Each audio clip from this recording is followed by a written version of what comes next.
नमस्कार सभी साथियों को स्वागत करता हूं सभी का इस यूट्यूब चैनल पर जिसका नाम है स्टडी विद पीएन लोधा। साथियों, रीट मेंस 2023 के लिए 10 सितंबर 2022 को राजस्थान कर्मचारी चयन बोर्ड के द्वारा एक पेपर लिया गया था। उससे 50 राजस्थान जीके के प्रश्नों को हम इस वीडियो के माध्यम से हल करने वाले हैं। साथियों, अधीनस्थ बोर्ड के जो पेपर है उन टेस्टों की मतलब वो जो पेपर लिए गए हैं उनकी एक सीरीज चला रखी है, जिसमें अधीनस्थ बोर्ड 2022 में जो पेपर करवाए हैं अधीनस्थ बोर्ड ने उन सभी पेपरों का हल करवाया जा रहा है। साथियों, तो यहाँ से बहुत ही अच्छे क्वेश्चन आपके लिए बन सकते हैं रीट मेंस एग्जाम 2023 में। देखो, लेवल 1 के लिए और लेवल 2 के लिए है ये पेपर, तो वीडियो को पूरा देखकर जरूर जाइएगा। साथियों, पहला प्रश्न देख लेते हैं। प्रश्न नंबर 1 में क्या पूछा गया है। ये जो एग्जाम था ये कनिष्ठ अभियंता का एग्जाम था जो 10 सितंबर 2022 को हुआ था, और इन 50 प्रश्नों के जो आंसर है साथियों, अधीनस्थ बोर्ड की जो फाइनल आंसर की आई थी उसके आधार पर इसके आंसर बताए जाएंगे। तो चलिए पहला प्रश्न देख लेते हैं। प्रश्न संख्या 1 है, इनमें से पगड़ी का आभूषण कौन सा है। गोकरू है, बलेवड़ा है, सरपेच है या झेला है। तो पगड़ी का जो आभूषण है उसका चयन आपको पहले प्रश्न में करना है। साथियों, पहले प्रश्न का आंसर देखें तो भाई इनमें से जो पगड़ी का आभूषण है वो कौन सा है, सरपेच। तीसरा विकल्प आपके पहले प्रश्न का सही आंसर है। प्रश्न संख्या 2 की ओर बढ़ते हैं। साथियों, पूरे प्रश्नों को करोगे तो आपको पता चलेगा कि भाई किस प्रकार से आपके एग्जाम में प्रश्न पूछे जाएंगे, क्योंकि ये जो पेपर है अधीनस्थ बोर्ड ने करवाए हैं और आपका एग्जाम भी अधीनस्थ बोर्ड करवा रहा है। तो इस प्रकार से आप अंदाजा लगा सकते हो साथियों कि आपकी तैयारी कितनी है। दूसरा प्रश्न है, रागमाला किसके द्वारा रची गई है। पुंडरीक बिट्टल के द्वारा, कुंभा के द्वारा, उस्ताद चांद खान के द्वारा और पंडित भावभट्ट के द्वारा। तो इनमें से रागमाला की रचना जिसके द्वारा की गई है वो नाम आपको दूसरे प्रश्न में देखना है। और साथियों, दूसरे प्रश्न का उत्तर कौन सा रहेगा, पहला विकल्प आपका आंसर है। पुंडरीक विट्ठल के द्वारा ही रागमाला रची गई है। रागमाला का लेखन किसने किया, पुंडरीक विट्ठल ने। तो प्रथम विकल्प दूसरे प्रश्न का आंसर है। साथियों, प्रश्न नंबर 3 की ओर बढ़ेंगे। आज का ये तीसरा वीडियो है। इसके पहले के जो 2 वीडियो है, पहला वीडियो मैंने शैक्षिक मनोविज्ञान, शिक्षण विद्या और विद्यालय विषय जो है साथियों, इनसे मैंने 40 प्रश्नों का वीडियो डाला था। फिर इसके बाद दूसरा वीडियो मैंने डाला था 10 बजे के आसपास, जो आपके शैक्षिक तकनीकी और परिदृश्य वाला भाग है, यहाँ से 55 महत्वपूर्ण प्रश्नों का वीडियो डाला है। और ये जो तीसरा वीडियो है अधीनस्थ बोर्ड के पेपर का। तो तीसरा प्रश्न है, बर्लीटोन एपिग्राफ शिलालेख चिन्हित किया गया है संस्कृति पांडुलिपि में, ब्राह्मी पांडुलिपि में, प्राकृत पांडुलिपि में या खरोष्टी पांडुलिपि में।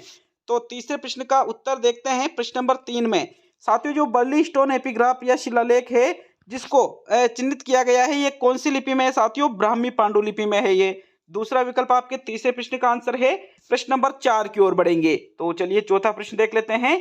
50 प्रश्नों में से कोशिश होना चाहिए कि आपके लगभग 40 प्रश्न सही निकले। अगर 40 प्रश्न या इससे अधिक प्रश्न सही निकालते हो माइनस मार्किंग के बाद में, तो भाई आपकी तैयारी लाजवाब है साथियों। और 30 प्लस निकालते हो तो फिर देखो फिर मजा उतना आएगा नहीं। 35 प्लस तो आपके होना चाहिए। 35 प्लस में भी कोई दिक्कत नहीं है। देखिएगा चौथे प्रश्न को, इनमें से कौन सा सुमेलित नहीं है। धौलपुर के सिक्के तमंचा शाही, करौली के सिक्के माणक शाही, प्रतापगढ़ के सिक्के सालिम शाही और भरतपुर के सिक्के मदन शाही। तो प्रश्न संख्या 4 में जो सुमेलित नहीं है उसका चयन कीजिएगा। देखिए, जो तमंचा शाही सिक्के थे ये कहाँ प्रचलित थे, धौलपुर में। माणक शाही सिक्के कहाँ प्रचलित थे, करौली में। और सालिम शाही सिक्के कहाँ प्रचलित थे साथियों, प्रतापगढ़ में। मदन शाही सिक्के भरतपुर के नहीं थे। मदन शाही सिक्के तो कहाँ के थे साथियों, झालावाड़ के। तो चौथा विकल्प आपके प्रश्न नंबर 4 का सही आंसर है। प्रश्न संख्या 5 की ओर बढ़ेंगे। पांचवा प्रश्न देख लेते हैं। हल्दीघाटी के युद्ध को किसने खमनौर का युद्ध कहा। कर्नल जेम्स टोड ने, बदायूनी ने, अबुल फजल ने और गोपीनाथ शर्मा ने। तो साथियों, अकबर व महाराणा प्रताप के बीच में जो 1576 ईस्वी में हल्दीघाटी का युद्ध हुआ था साथियों, इसको किसके द्वारा खमनौर का युद्ध कहा गया था। पांचवें प्रश्न का आंसर देख लेते हैं। तो भाई हल्दीघाटी के युद्ध को खमनौर का युद्ध किसने कहा था, अबुल फजल ने। थर्ड विकल्प आपके आंसर है साथियों प्रश्न नंबर 5 का। प्रश्न संख्या 6 की ओर बढ़ेंगे। चलिए छठे प्रश्न को देखते हैं। तुंगा की लड़ाई लड़ी गई थी कब, 20 अगस्त 1766 को, 28 जुलाई 1787 को, 28 जुलाई 1790 को या 30 अगस्त 1782 ईस्वी को। तो इनमें से तुंगा का जो युद्ध हुआ था, तुंगा की जो लड़ाई हुई थी वो कब हुई थी साथियों। छठे प्रश्न में आंसर बताइएगा। प्रश्न संख्या 6 का कौन सा विकल्प आपको सही लगता है। तो भाई इसका जो दूसरा विकल्प है, 28 जुलाई 1787 ईस्वी को ही तुंगा का युद्ध हुआ था। दूसरा विकल्प आपका आंसर होगा साथियों प्रश्न नंबर 6 में। प्रश्न संख्या 7 की ओर बढ़ते हैं। तो चलिए 7वां प्रश्न देख लेंगे। प्रश्न नंबर 7 है, 12 कोटड़ी के नाम से कौन सा राज्य प्रसिद्ध था? आमेर, बीनमाल, सिरोही या कोटा? तो क्या नाम है? 12 कोटड़ी। साथियों 12 कोटड़ी के नाम से इनमें से जो राज्य प्रसिद्ध था वो राज्य आपको प्रश्न संख्या 7 में बताना है। मित्रों 7वें प्रश्न में कौन सा विकल्प सही रहेगा? तो भाई जो पहला विकल्प है 12 कोटड़ी के नाम से आमेर राज्य प्रसिद्ध था। मित्रों पहला विकल्प प्रश्न नंबर 7 का सही उत्तर है। नेक्स्ट 8वें प्रश्न की ओर बढ़ेंगे। प्रश्न संख्या 8 है आपके, राजस्थान में रायका जाति किस व्यवसाय से संबंधित है? परंपरागत घोड़े पालन पोषण करता, परंपरागत ऊंट पालन पोषण करता, नमक व्यापारी या गांव-गांव में माल बेचने वाले? तो जो रायका जाति है इसका व्यवसाय पूछा गया है प्रश्न संख्या 8 में। मित्रों 8वें प्रश्न में आंसर देख लेते हैं। जो दूसरा विकल्प है परंपरागत ऊंट पालन पोषण करता, ये इनका प्रमुख व्यवसाय है। कौन सी जाति का? रायका जाति का। तो सेकंड विकल्प आपके 8वें प्रश्न का आंसर है। नेक्स्ट 9वें प्रश्न की ओर बढ़ेंगे साथियों। चलिए 9वां प्रश्न देख लेंगे। प्रश्न नंबर 9 है, राजस्थानी संस्कृति में ओलंदी क्या है? विवाह का एक प्रकार है, लोक संगीत का एक प्रकार है, नववधु के साथ जाने वाला पुरुष या स्त्री है और क्षेत्रीय खेल का एक प्रकार है। तो ओलंदी का अर्थ पूछा गया है प्रश्न संख्या 9 में। मित्रों 9वें प्रश्न में कौन से विकल्प पे जाओगे? भाई ओलंदी विवाह का प्रकार नहीं है, ना ही लोक संगीत का प्रकार है, बल्कि ओलंदी क्या है साथियों? नववधु के साथ में, नववधु नई नई शादी हुई है उसके साथ में साथियों पुरुष या स्त्री जो जाते हैं साथ में उसी को ओलंदी कहा जाता है। तो थर्ड विकल्प आपके प्रश्न नंबर 9 का सही आंसर होगा साथियों। चलिए आगे बढ़ेंगे प्रश्न संख्या 10 की तरफ। 10वां प्रश्न देख लेंगे। दुर्गादास राठौड़ की छतरी किस राज्य में स्थित है? मध्य प्रदेश, उत्तर प्रदेश, गुजरात या राजस्थान? इस प्रश्न को जो आपके रीट पात्रता परीक्षा हुई थी वहां पर भी इस प्रश्न को पूछा गया था। अगर हम बात करें दुर्गादास राठौड़ की छतरी की, तो दुर्गादास राठौड़ की छतरी किस राज्य में स्थित है? मध्य प्रदेश में स्थित है। पहला विकल्प आपके 10वें प्रश्न का आंसर है साथियों। 11वें प्रश्न को देखते हैं। 11वें प्रश्न में क्या पूछा जा रहा है आपसे? तो प्रश्न नंबर 11 है, संत जाम्बोजी को समाधिस्थ किया गया था मुकाम में, पिपासर में, लालसर में और जागुल में? तो भाई संत जाम्बोजी की समाधि पूछी गई है, सीधी सी बात यह है। प्रश्न नंबर 11 का आंसर देख लेते हैं। संत जाम्बोजी की समाधि की अगर हम बात करें तो साथियों इनकी समाधि कहां पर है? मुकाम में। बिल्कुल पहला विकल्प आपका आंसर रहेगा साथियों प्रश्न संख्या 11 में।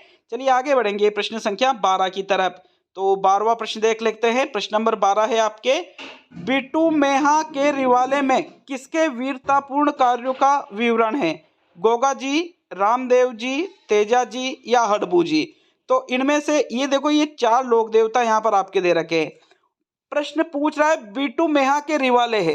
इसमें साथियों जिन लोक देवता के वीरतापूर्ण कार्यों का विवरण हमें देखने को मिलता है वो आपको प्रश्न नंबर 12 में देखना है। साथियों बिट्टू मेहा के रिवाले में जो गोगा जी थे, बिल्कुल लोक देवता गोगा जी के वीरतापूर्ण कार्यों का उल्लेख यहाँ पर मिलता है। विकल्प आपका जो 1 है प्रश्न संख्या 12 का सही आंसर होगा। नेक्स्ट 13वें प्रश्न की ओर बढ़ते हैं। तो चलिए 13वां प्रश्न देख लेंगे। प्रश्न संख्या 13 है, बीसल देव रासो की मुख्य महिला पात्र इनमें से कौन सी है? इंदुमती, पद्मिनी, राजमती और देवल देवी? तो इस प्रकार से आपसे प्रश्न पूछे जा रहे हैं। देखो आपके प्रश्न इसी प्रकार से एग्जाम में बनने वाले हैं। यहाँ पूछ रहा है बीसल देव रासो की मुख्य महिला पात्र का नाम, क्या नाम था साथियों उनका? तो 13वें प्रश्न का आंसर देखते हैं। भाई प्रश्न संख्या जो 13 है तो इसमें बिसलदेव रासो की मुख्य महिला जो पात्र थी इनका नाम क्या है? राजमती। राजमती इसकी मुख्य महिला पात्र थी साथियों किसकी? बिसलदेव रासो की। तीसरा विकल्प आपके 13वें प्रश्न का आंसर है। प्रश्न संख्या 14 को देख लेते हैं। प्रश्न नंबर 14 में क्या पूछ रहा है आपसे? पछेवड़ा क्या है? भाई पछेवड़ा पगड़ी है, पछेवड़ा आभूषण है, पछेवड़ा ओढ़ने वाला एक मोटा वस्त्र है या पछेवड़ा एक रस्म है? तो साथियों पछेवड़ा के बारे में आपको 14वें प्रश्न में बताना है। पछेवड़ा कोई पगड़ी नहीं है, ना ही पछेवड़ा कोई आभूषण है, ना ही कोई रस्म है, बल्कि पछेवड़ा क्या है? ओढ़ने वाला एक मोटा वस्त्र है जिसको पछेवड़ा कहा जाता है। थर्ड विकल्प आपके 14वें प्रश्न का आंसर होगा साथियों। चलिए नेक्स्ट प्रश्न संख्या 15 को देख लेते हैं। तो 15वां प्रश्न पूछ रहा है आपसे, हाल गुरु मेवाड़ के किस शासक को कहा गया है? महाराणा प्रताप को, महाराणा सांगा को, महाराणा राज सिंह को या महाराणा कुंभा को? तो इनमें से जिसे हाल गुरु के नाम से जाना गया साथियों वो आपको 15वें प्रश्न में देखना है। आंसर देख लेते हैं। प्रश्न संख्या 15 में कौन सा विकल्प आपका सही रहेगा? तो भाई 15वें पृष्ठ में जो आपके चौथा विकल्प है, बिल्कुल है, जो मेवाड़ के शासक थे महाराणा कुंभा, इनको ही हाल गुरु के नाम से जाना जाता है। किसको? महाराणा कुंभा को। विकल्प आपका 4 सही है साथियों 15वें प्रश्न का। नेक्स्ट 16वें प्रश्न की ओर बढ़ेंगे। चलिए 16वां प्रश्न देख लेंगे। प्रश्न नंबर 16 है, उस्ता कला के विकास के लिए उस्ता केमल हाइट केंद्र की स्थापना 1975 ईस्वी में कहाँ की गई थी? जैसलमेर, बीकानेर, नागौर या बाड़मेर? तो उस्ता कला के विकास की बात है साथियों। इसके लिए 1975 में उस्ता केमल हाइट केंद्र की स्थापना की गई थी। बात यह है कि भाई कहां पर की गई थी। 16वें प्रश्न में कौन से विकल्प का चुनाव करोगे आप? तो आपके जो दूसरा विकल्प है बीकानेर, बिल्कुल आपका आंसर होगा साथियों। उस्ता कला के विकास के लिए उस्ता केवल हाइट केंद्र की स्थापना बीकानेर में की गई थी। कब की गई थी? 1975 में।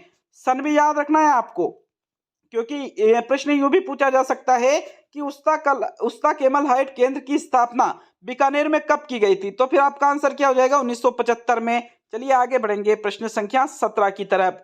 17वां प्रश्न देख लेंगे। प्रश्न नंबर 17, भीलवाड़ा, चित्तौड़ तथा राजसमंद जिले राजस्थान के किस जलवायु प्रदेश के अंतर्गत आते हैं? उप आर्द्र दक्षिणी मैदान, बाढ़ प्रभावित पूर्वी मैदान, आर्द्र दक्षिणी मैदान या आर्द्र दक्षिणी पूर्वी प्रदेश? तो जो भीलवाड़ा, चित्तौड़ और राजसमंद 3 जिलों के बारे में यहाँ पूछ रहा है साथियों।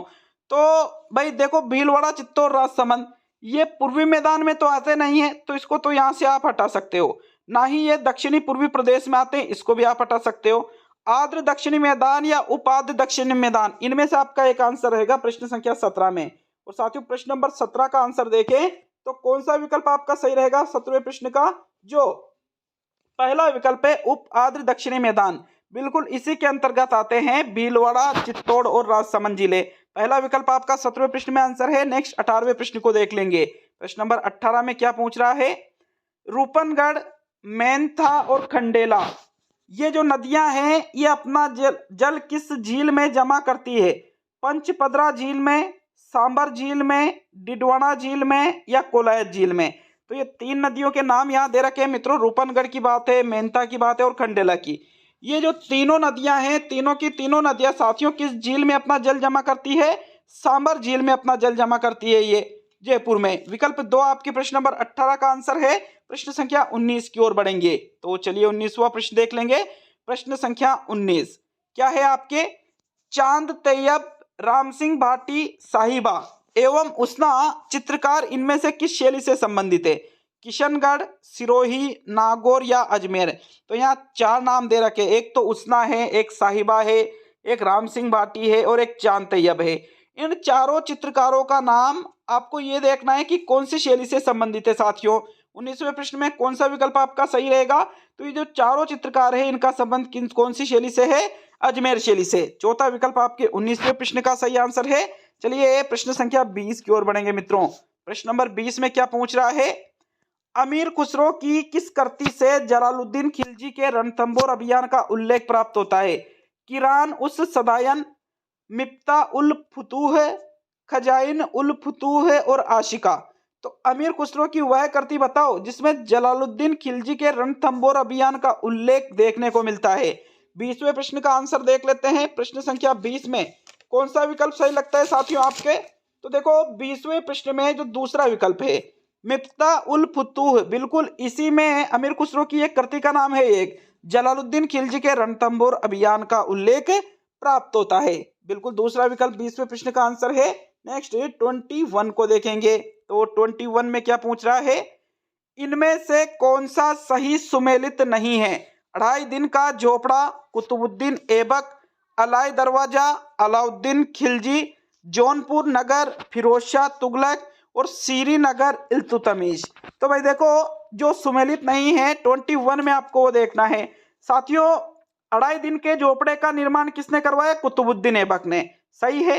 अलाई दरवाजा किसने बनवाया? अलाउद्दीन खिलजी ने, ये भी सही है। तो तीसरा या चौथा विकल्प, कौन से विकल्प पे जाओगे 21 में? भाई 21 का आंसर देखे तो जौनपुर नगर का संबंध फिरोज शाह तुगलक से है, लेकिन श्री इसने नहीं बनाए, इल्तुतमिश ने। आपके चौथा विकल्प 21वें प्रश्न का आंसर है साथियों। प्रश्न नंबर 22 को देख लेते हैं। प्रश्न नंबर 22 में क्या है?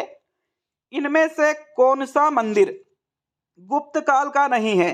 भूमरा का शिव मंदिर, तिगवा का विष्णु मंदिर, देवगढ़ का दशावतार मंदिर और खजुराहो का कंद्रिया महादेव मंदिर। तो जो मंदिर इनमें से गुप्त काल का नहीं है वो मंदिर आपको प्रश्न नंबर 22 में देखना है। साथियों 22वें प्रश्न का आंसर देखते हैं। भाई भूमरा का शिव मंदिर भी गुप्त काल का है, तिगवा का विष्णु मंदिर भी गुप्त काल का है और देवगढ़ का दशावतार मंदिर भी गुप्त काल का है, लेकिन खजुराहो का जो कंद्रिया महादेव मंदिर है ये गुप्त काल का नहीं है। विकल्प नंबर 4 आपके प्रश्न नंबर 22 का सही आंसर है। नेक्स्ट 23वें क्वेश्चन को देख लेंगे। 23 में क्या पूछ रहे हैं साथियों आपसे, social life in medieval Rajasthan किसने लिखी? जी.एन. शर्मा ने, दशरथ शर्मा ने, वी.के. वशिष्ठ ने और जी.एच. ओझा ने। तो इनमें से जिसके द्वारा सोशल लाइफ इन मेडिकल राजस्थान लिखी गई है वो आपको नाम बताना है 23वें प्रश्न में। साथियों 23 का आंसर देखें। भाई दशरथ शर्मा, वी.के. वशिष्ठ या जी.एच. ओझा आंसर नहीं रहेगा। आंसर क्या रहेगा आपके? जी.एन. शर्मा। इनके द्वारा ही social life in medieval Rajasthan की रचना की गई है। तो पहला विकल्प आपके 23 का सही आंसर है। 24 की तरफ बढ़ेंगे साथियों। 24वां प्रश्न क्या पूछ रहा है, ओगनिया कहाँ पहना जाने वाला आभूषण है? कमर में, हाथ में, कानों में या गले में? तो इनमें से ओगनिया नामक जो आभूषण है ये शरीर के किस हिस्से में पहना जाता है साथियों? तो ओगनिया नामक जो आभूषण है ये हाथ या कमर या गले में नहीं पहनते। कुछ जगह हो सकता है आपको इसका आंसर गले में मिल जाए, लेकिन वो गलत है, क्योंकि ओगनिया नामक आभूषण जो है ये कानों में पहना जाता है। कान का जो ऊपरी वाला जो हिस्सा है साथियों इसमें चांदी या सोने से बना ये ओगनिया नामक आभूषण पहनते हैं। तो विकल्प नंबर 3 आपके प्रश्न नंबर 24 का सही आंसर है। 25 की ओर बढ़ेंगे। 25वां प्रश्न क्या है देख लेते हैं साथियों। प्रश्न संख्या 25 है, प्रसिद्ध तीर्थ स्थल गलियाकोट किस नदी के किनारे स्थित है? माही नदी के किनारे, बनास नदी के किनारे, लूनी नदी के किनारे या काली सिंध नदी के किनारे? तो गलियाकोट कहां पर पड़ता है? आपके डूंगरपुर में पड़ता है साथियों। अगर हम बात करें कि ये किस नदी के किनारे स्थित है गलियाकोट तीर्थ स्थल, ये भाई आपकी जो माही नदी है इसी के किनारे गलियाकोट तीर्थ स्थल स्थित है। विकल्प आपका 25वें प्रश्न का आंसर है मित्रों। प्रश्न नंबर 26 की ओर बढ़ेंगे। तो चलिए 26 में देखते हैं 26वां प्रश्न क्या है। अक्षय तृतीया इनमें से किस शहर का स्थापना दिवस है? कोटा का, डूंगरपुर का, बीकानेर का या अजमेर का? तो अक्षय तृतीया साथियों अबूझ सावा होता है इस दिन, मतलब सर्वाधिक बाल विवाह भी इसी दिन होता है। आपको ये भी पता होना चाहिए सर्वाधिक बाल विवाह किस दिन होते हैं? आका तीज या अक्षय तृतीया के दिन। बात यहाँ पर की जा रही है कि अक्षय तृतीया जो है ये जिस शहर का स्थापना दिवस है वो इनमें से कौन सा शहर है? तो 26 का आंसर देखें, जो बीकानेर है साथियों, बीकानेर की स्थापना आका तीज या अक्षय तृतीया के दिन ही की गई थी। थर्ड विकल्प 26वें प्रश्न का आंसर है, किसने की थी? राव बीकानेर। चलिए 27 की ओर बढ़ेंगे। तो 27वां प्रश्न देख लेंगे। 27 है साथियों आपके, चिरवा शिलालेख किस राजवंश का उल्लेख करता है? मेवाड़ के राठौरों का, मारवाड़ के गुहिल वंश का, आमेर के कचवाहा का और अजमेर के चौहान वंश का? तो जो चिरवा शिलालेख है इनमें से जिस राजवंश का उल्लेख करता है वो इनमें से कौन सा राजवंश है? 27 का आंसर बताओ। 27वें प्रश्न में कौन से विकल्प पे जाओगे आप? तो 27 का आंसर देखें, जो चिरवा शिलालेख है ये जिस राजवंश का उल्लेख करता है वो कौन सा है? मेवाड़ के गुहिल राजवंश का उल्लेख करता है। कौन सा शिलालेख? चिरवा शिलालेख। सेकंड विकल्प आपके 27 का आंसर है साथियों। 28 की ओर बढ़ेंगे। तो 28वां प्रश्न देख लेंगे। 28 में क्या है?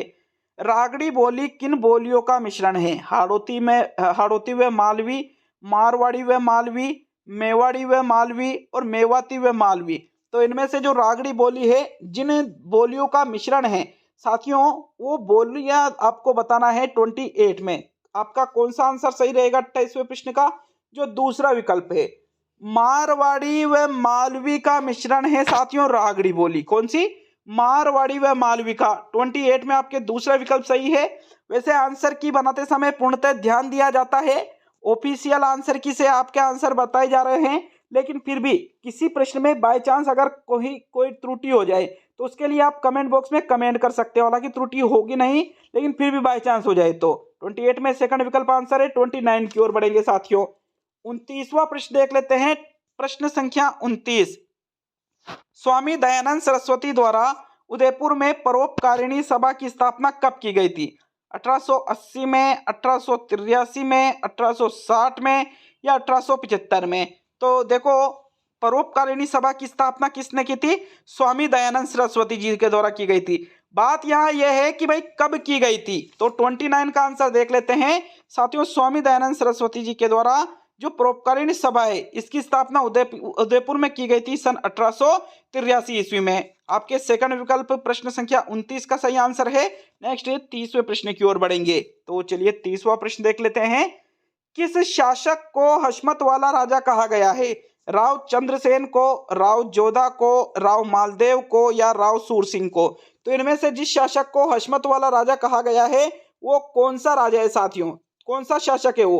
30वें प्रश्न का आंसर देख लेते हैं। तो प्रश्न संख्या 30 में जो आपके तीसरा विकल्प है, बिल्कुल राव मालदेव को ही हशमत वाला राजा कहा गया है। थर्ड विकल्प आपका आंसर होगा प्रश्न संख्या 30 में। प्रश्न नंबर 31 की ओर बढ़ेंगे मित्रों। 31वां प्रश्न देख लेते हैं। तो भाई आपके 21 क्या पूछ रहा है? ट्रेंच कमीशन किससे संबंधित था? नीमू-चना किसान आंदोलन से, बेंगू किसान आंदोलन से, शेखावटी किसान आंदोलन से या बिजोलिया किसान आंदोलन से? तो इनमें से ट्रेंच कमीशन का संबंध पूछा गया है। जिस किसान आंदोलन से ट्रेंच कमीशन का संबंध था वो कौन सा किसान आंदोलन है साथियों? 31 का आंसर देखते हैं। तो भाई आपके 31वें प्रश्न में जो विकल्प नंबर 2 दे रखा है, बेंगू किसान आंदोलन, बिल्कुल इसका संबंध ट्रेंच कमीशन का संबंध इसी से था। इसी के लिए ट्रेंच कमीशन का गठन किया गया था। कौन से किसान आंदोलन के लिए? बेंगू किसान आंदोलन के लिए। दूसरा विकल्प आपके 31वें प्रश्न का आंसर है साथियों। 32वां प्रश्न देख लेते हैं। तो 32 में क्या है आपके? इनमें से कौन सा असत्य है? जो असत्य मतलब गलत है वो देखना है आपको 32वें प्रश्न में। तेजाजी का मेला भाद्रपद शुक्ल दशमी को लगता है, पुष्कर मेला आश्विन पूर्णिमा को लगता है, सीता माता का मेला ज्येष्ठ अमावस्या को लगता है और केला देवी का मेला चैत्र शुक्ल पक्ष को लगता है। तो इनमें से जो कथन आपको असत्य या गलत लगे वो आपको प्रश्न नंबर 32 में देखना है साथियों। देखिएगा प्रश्न नंबर 32 को कौन सा विकल्प चुनोगे 32वें प्रश्न में? जो विकल्प नंबर 2 है, पुष्कर मेला आश्विन पूर्णिमा को नहीं लगता है, तेजाजी मेला भाद्रपद शुक्ल दशमी को लगता है, सीता माता का मेला ज्येष्ठ अमावस्या को लगता है और केला देवी का मेला चैत्र शुक्ल पक्ष को लगता है। तो यहाँ आपका सेकंड विकल्प आपके प्रश्न नंबर 32 का आंसर है साथियों। प्रश्न नंबर 33 की ओर बढ़ेंगे। 33वां प्रश्न देख लेते हैं। प्रश्न नंबर 33 में क्या पूछ रहा है? इनमें से कौन सा विजयदान देता द्वारा नहीं लिखा गया है? बातारी फुलवारी, रुख, मारो बदलो और बलवंत विलास। तो इनमें से जो विजयदान देता के द्वारा लेखन नहीं किया गया है जिस रचना का, वो रचना आपको प्रश्न नंबर 33 में देखना है। भाई 33 का आंसर देखें तो बातारी फुलवारी का लेखन भी किसने किया था? विजयदान देता ने। मारो बदलो भी विजयदान देता ने और रुख भी विजयदान देता ने लिखा था। लेकिन बलवंत विलास का संबंध विजयदान देता से नहीं है साथियों। फोर्थ विकल्प आपके 33 का आंसर है। 34 की तरफ बढ़ेंगे। 34वां प्रश्न क्या है आपके? राजा अजयपाल किसके संस्थापक थे? अलवर के, अजमेर के, भरतपुर के और चित्तौड़ के। तो राजा अजयपाल के द्वारा जिसकी स्थापना की गई थी साथियों, इन्होंने अजमेर नगर को बसाया था। किस नगर को बसाया था अजयपाल ने? अजमेर नगर को। तो विकल्प आपके जो 2 है प्रश्न संख्या 34 का सही आंसर है। नेक्स्ट 35 की ओर बढ़ेंगे। 35वां प्रश्न देखेंगे साथियों। प्रश्न संख्या 35 में क्या पूछ रहा है? लोकसभा में राजस्थान से चुनी हुई अनुसूचित जनजाति की पहली महिला सांसद है। वसुंधरा राजे है, शारदा देवी है, सुशीला बंगारू है या उषा मीना है? तो भाई देखो, लोकसभा की बात की जा रही है। लोकसभा में राजस्थान से चुनी हुई अनुसूचित जनजाति की जो पहली महिला सांसद है उनका नाम बताना है प्रश्न नंबर 35 में। साथियों 35वें प्रश्न में आपका आंसर रहेगा विकल्प नंबर 4। उषा मीना ही वो पहली सांसद है साथियों अनुसूचित जनजाति की जिसको लोकसभा में चुना गया राजस्थान से। तो फोर्थ विकल्प आपके 35वें प्रश्न का आंसर होगा। नेक्स्ट 36 की ओर बढ़ेंगे।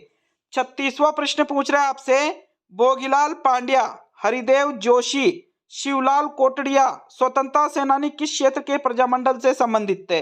डूंगरपुर क्षेत्र से, बांसवाड़ा क्षेत्र से, प्रतापगढ़ क्षेत्र से और उदयपुर क्षेत्र से। तो 3 नाम है यहाँ पर, एक तो भोगीलाल पांड्या का, हरिदेव जोशी का और शिवलाल कोटड़िया का। ये जो स्वतंत्रता सेनानी है जिस प्रजामंडल से संबंधित थे साथियों, डूंगरपुर प्रजामंडल से, बांसवाड़ा से, प्रतापगढ़ से, उदयपुर से। तो 36वें प्रश्न का आंसर रहेगा आपके विकल्प नंबर कौन सा? पहला। भाई इनका संबंध कौन से प्रजामंडल से रहा था? डूंगरपुर प्रजामंडल से रहा था साथियों। पहला विकल्प आपके 36वें प्रश्न का आंसर है। नेक्स्ट आगे बढ़ेंगे प्रश्न संख्या 37 की तरफ। तो 37 को देखते हैं। प्रश्न नंबर 37, अमृता देवी की स्मृति में खेजड़ली शहीद मेला कब लगता है? भाद्रपद शुक्ल अष्टमी को, कार्तिक शुक्ल दशमी को, आषाढ़ शुक्ल दशमी को और भाद्रपद शुक्ल दशमी को। 37 का आंसर बताओ साथियों। देखो भाई शुक्ल अष्टमी को तो नहीं लगता है, शुक्ल दशमी को लगता है, लेकिन बात यह की जा रही है कार्तिक के महीने में, आषाढ़ के महीने में या भाद्रपद के महीने में। पहला तो गलत है साफ साफ साथियों। प्रश्न संख्या 37 का आंसर देखें तो 37वें प्रश्न का जो चौथा विकल्प है, भाद्रपद शुक्ल दशमी को ही अमृता देवी की स्मृति में खेजड़ली शहीद मेला लगता है साथियों। तो चौथा विकल्प आपके 37वें प्रश्न का आंसर है। देखिए अमृता देवी के नेतृत्व में 363 लोगों ने पेड़ों की रक्षा के लिए अपना बलिदान दिया था साथियों। फोर्थ विकल्प आंसर रहेगा 37 का। नेक्स्ट 38 की ओर बढ़ेंगे। तो 38वां प्रश्न देख लेते हैं। राजस्थानी हरिजन सेवक संघ की स्थापना हुई कब? बांसवाड़ा में 1928 में, अजमेर में 1934 में, बांसवाड़ा में 1934 में या अजमेर में 1928 में। तो 38 का आंसर बताइए। 38 में भाई देखो बांसवाड़ा में इसकी स्थापना नहीं हुई थी, बल्कि राजस्थानी हरिजन सेवा संघ की स्थापना कहाँ हुई थी? अजमेर में। तो पहला और तीसरा तो गलत है, दूसरा या चौथा। अजमेर में तो हुई थी, लेकिन बात यह है कि भाई कब हुई थी। 38वें प्रश्न का आंसर देखे साथियों तो अजमेर में राजस्थानी हरिजन सेवक संघ की स्थापना जो है ये 1934 में हुई थी मित्रों। विकल्प नंबर 2 आपके 38वें प्रश्न का आंसर है। नेक्स्ट प्रश्न संख्या 39 की ओर बढ़ेंगे। 39 को देख लेते हैं। प्रश्न नंबर 39 में हुंजा नामक घोड़ा किस राजा से संबंधित था? मेवाड़ के महाराणा प्रताप से, बूंदी के उम्मेद सिंह से, आमेर के मान सिंह से और मारवाड़ के मालदेव से। तो भाई हुंजा नामक घोड़ा मेवाड़ के महाराणा प्रताप का तो था नहीं, ये तो आपको पता होगा कि भाई ये तो आपका आंसर नहीं है। बूंदी के उम्मेद सिंह, आमेर के मान सिंह या मारवाड़ के मालदेव। तो हुंजा नामक जो घोड़ा था ये जिस राजा से संबंधित था? जो बूंदी के राजा थे उम्मेद सिंह, इनका जो घोड़ा था उसका नाम क्या था? हुंजा साथियों। दूसरा विकल्प आपके प्रश्न नंबर 39 का सही आंसर है। चलिए आगे बढ़ेंगे प्रश्न संख्या 40 की तरफ। 40वां प्रश्न देख लेते हैं। प्रश्न संख्या 40 में क्या पूछ रहा है आपसे? तो 40वां प्रश्न जनगणना से संबंधित है साथियों। 2011 की जनगणना के अनुसार राजस्थान में ग्रामीण और शहरी साक्षरता दर कितनी थी? 67.3% व 76.2%, 71.7% व 78.8%, 61.4% व 79.7% और 64.8% व 72.5%। तो 2011 की जनगणना पूछी गई है प्रश्न संख्या 40 में साथियों। ग्रामीण और शहरी साक्षरता दर बताना है आपको 2011 की जनगणना के अनुसार। भाई ग्रामीण और शहरी, पहले ग्रामीण आएगी फिर शहरी आएगी। तो ग्रामीण 71 तो नहीं थी, इसको तो आप हटा सकते हो। 67, 76, 61, 79 या 64, 72। 40वें प्रश्न का आंसर देख लेते हैं साथियों। जो विकल्प नंबर 3 है यह आपका आंसर है, क्योंकि 2011 की जनगणना के अनुसार ग्रामीण साक्षरता दर कितनी थी? 61.4% और शहरी साक्षरता दर कितनी थी? 79.7%। तो थर्ड विकल्प आपके प्रश्न संख्या 40 का सही उत्तर है।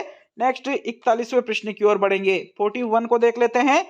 प्रश्न संख्या 41 है आपके, राजस्थान में किस स्थान का अन्नकूट महोत्सव लोकप्रिय है? कालिका माता मंदिर चित्तौड़, जगदीश मंदिर राजसमंद, श्रीनाथ मंदिर राजसमंद और करणी माता मंदिर देशनोक। तो जो अन्नकूट महोत्सव लोकप्रिय है जिस स्थान का, वो स्थान आपको प्रश्न नंबर 41 में देखना है। भाई आपको ये देखो इस प्रश्न में 2-3 चीजें क्या क्लियर होगी कि भाई कालिका माता का मंदिर कहाँ है? तो वही चित्तौड़ में। करणी माता का मंदिर कहाँ है? देशनोक बीकानेर में। श्रीनाथ जी का मंदिर कहाँ है? राजसमंद में। जगदीश मंदिर कहाँ है? राजसमंद में। तो ये भी आपको याद रख लेना है। बात यहाँ पर की जा रही है कि अन्नकूट महोत्सव इनमें से कहाँ का लोकप्रिय है साथियों। 41 का आंसर देखें तो 41वें प्रश्न में जो तीसरा विकल्प है श्रीनाथ मंदिर राजसमंद का ही अन्नकूट महोत्सव लोकप्रिय है। थर्ड विकल्प आपके 41 का आंसर है। नेक्स्ट 42 की ओर बढ़ेंगे। तो 43वां प्रश्न देख लेते हैं। प्रश्न नंबर 42वां प्रश्न देख लेते हैं। 42वें प्रश्न में क्या है? अनास, एरू तथा चाप किस नदी की सहायक नदियां है? चंबल की, बनास की, माही की या काली सिंध की। तो यहाँ पर इन नदियों के नाम देखिएगा। अनास, एरू और चाप ये जो नदियां है ये जिस नदी की सहायक नदियां हैं ये तीनों ही साथियों माही नदी की सहायक नदियों के नाम है। कौन सी नदी की? माही नदी की ये सहायक नदियां हैं। थर्ड विकल्प आपके प्रश्न संख्या 42 में सही है। कौन कौन सी? अनास, एरू और चाप, याद रखना है साथियों। तो अगले क्वेश्चन की ओर बढ़ेंगे। 43वां प्रश्न देख लेते हैं, या 42 में सेकंड विकल्प आंसर रहेगा आपके। चलिए थर्ड विकल्प आपका आंसर रहेगा। 43 की ओर बढ़ते हैं। तो 43वां प्रश्न, इनमें से कौन सा राजस्थान के अर्ध शुष्क मैदान भौतिक प्रदेश में सम्मिलित नहीं है? गोडवार प्रदेश, शेखावटी प्रदेश, जोधपुर उच्च भूमियां और घग्गर मैदान। तो भाई जो अर्ध शुष्क मैदान भौतिक प्रदेश के अंतर्गत नहीं आता है, 43वें प्रश्न में आपको वो देखना है मित्रों। 43 का आंसर देखे तो जो घग्गर का मैदान है, शेखावटी प्रदेश है और गोडवार प्रदेश है, ये तीनों ही आपके अर्ध शुष्क मैदान के अंतर्गत आ जाते हैं। लेकिन जोधपुर की उच्च भूमि जो है साथियों, ये इसमें अर्धशुष्क मैदान में नहीं आएगा। तो विकल्प 3 आपके प्रश्न नंबर 43 का सही आंसर है। प्रश्न संख्या 44 की ओर बढ़ेंगे। 44 में क्या पूछ रहे हैं आपसे? हाथीगुड़ा की नाल दर्रा जोड़ता है किसको? पाली और राजसमंद को, ब्यावर और पाली को, उदयपुर और राजसमंद को और सिरोही और उदयपुर को। तो हाथीगुड़ा की नाल दर्रा जो है ये किस किस को जोड़ता है साथियों? 44 का आंसर बताइए भाई। 44वें प्रश्न में आंसर कौन सा रहेगा आपके? तो 44 का जो आंसर है, चौथा विकल्प सही रहेगा। सिरोही और उदयपुर को ही हाथीगुड़ा की जो नाल दर्रा है ये जोड़ता है। फोर्थ विकल्प 44 का सही आंसर है। चलिए 45 की ओर बढ़ेंगे। साथियों प्रश्न नंबर 45 में क्या है? इनमें से कौन सा सौर ऊर्जा प्लांट और जिला सुमेलित नहीं है? गोरीर प्लांट झुंझुनू, नोक प्लांट जोधपुर, अगोरिया प्लांट बाड़मेर और खीमसर प्लांट नागौर। तो एक तरफ तो सौर ऊर्जा के प्लांट दे रखे हैं और दूसरी तरफ दे रखा है कि भाई ये कहां पर स्थित है। जो इनमें से सही सुमेलित नहीं है, मतलब जो गलत लगता है, वो आपको प्रश्न संख्या 45 में देखना है साथियों। 45 का आंसर देखें तो खीमसर प्लांट कहाँ स्थित है? नागौर में। अगोरिया प्लांट कहाँ स्थित है? बाड़मेर में। और गोरीर प्लांट कहाँ स्थित है? झुंझुनू में। ये तीनों ही सुमेलित है। कौन सा सुमेलित नहीं है साथियों? नोक प्लांट जोधपुर वाला। सेकंड विकल्प आपके 45वें प्रश्न का आंसर है। नेक्स्ट 46वें प्रश्न की ओर बढ़ेंगे। 46 है साथियों आपके, कर्क रेखा किन जिलों से होकर गुजरती है? बांसवाड़ा व डूंगरपुर, जैसलमेर व जोधपुर, जालोर व बाड़मेर और अलवर व भरतपुर। तो भाई कर्क रेखा राजस्थान के दक्षिणी भाग से होकर के गुजरती है। अगर हम बात करें तो ये कौन कौन से जिलों से गुजरती है साथियों? भाई जैसलमेर, जालोर, जोधपुर, अलवर, भरतपुर, इनसे नहीं, बल्कि बांसवाड़ा व डूंगरपुर से कर्क रेखा गुजरती है। राजस्थान से 2 जिलों से ये गुजरती है। विकल्प नंबर 1 आपके प्रश्न संख्या 46 का सही उत्तर है। 47 की ओर बढ़ेंगे साथियों। 47वां प्रश्न क्या है? लाठी सीरीज क्या है? एक खनिज पट्टी है, भौगोलिक बेल्ट है, वन्यजीव श्रृंखला है या पशु श्रृंखला है? तो लाठी सीरीज के बारे में आपको प्रश्न संख्या 47 में देखना है साथियों। लाठी सीरीज कोई पशु श्रृंखला नहीं है, ना ही वन्यजीव श्रृंखला। इसको तो आप आसानी से हटा सकते हो। एक खनिज पट्टी है या भौगोलिक बेल्ट है? तो भाई जो लाठी सीरीज है ये कोई खनिज पट्टी नहीं है, बल्कि क्या है? ये एक भौगोलिक बेल्ट। दूसरा विकल्प आपके 47 का आंसर है। 48 की ओर बढ़ेंगे। 48वां प्रश्न देख लेंगे मित्रों। प्रश्न नंबर 48, अरावली किस प्लेट से अलग हुई है? सोमाली प्लेट, सुंडा प्लेट, यूरेशियन प्लेट और अरेबियन प्लेट। तो जो अरावली है ये जिस प्लेट से अलग हुई है वो प्लेट आपको 48 में देखना है साथियों। 48वें प्रश्न का आंसर देख लेते हैं। भाई अरावली जो है ये यूरेशियन प्लेट से अलग हुई है साथियों। थर्ड विकल्प आपके प्रश्न संख्या 48 का सही आंसर होगा। अब सेकंड लास्ट प्रश्न की ओर बढ़ेंगे। 49वां प्रश्न देखते हैं। पश्चिमी राजस्थान में रेत के टीलों में कितना क्षेत्र मुक्त है? रेत के टीलों में कितना क्षेत्र मुक्त है? पश्चिमी राजस्थान की बात है। 28.5%, 41.5%, 18.6% या इनमें से कोई भी नहीं। तो कोई नहीं को तो यहाँ से आप हटा सकते हो। देखो जो पश्चिमी राजस्थान है इसमें रेत के टीलों में कितना क्षेत्र मुक्त है भाई? आपके 41.5%। 41.5% रेत के टीलों में मुक्त है पश्चिमी राजस्थान में। तो सेकंड विकल्प आपके 49वें प्रश्न का आंसर होगा। अब आज का अंतिम और 50वां प्रश्न देखेंगे साथियों।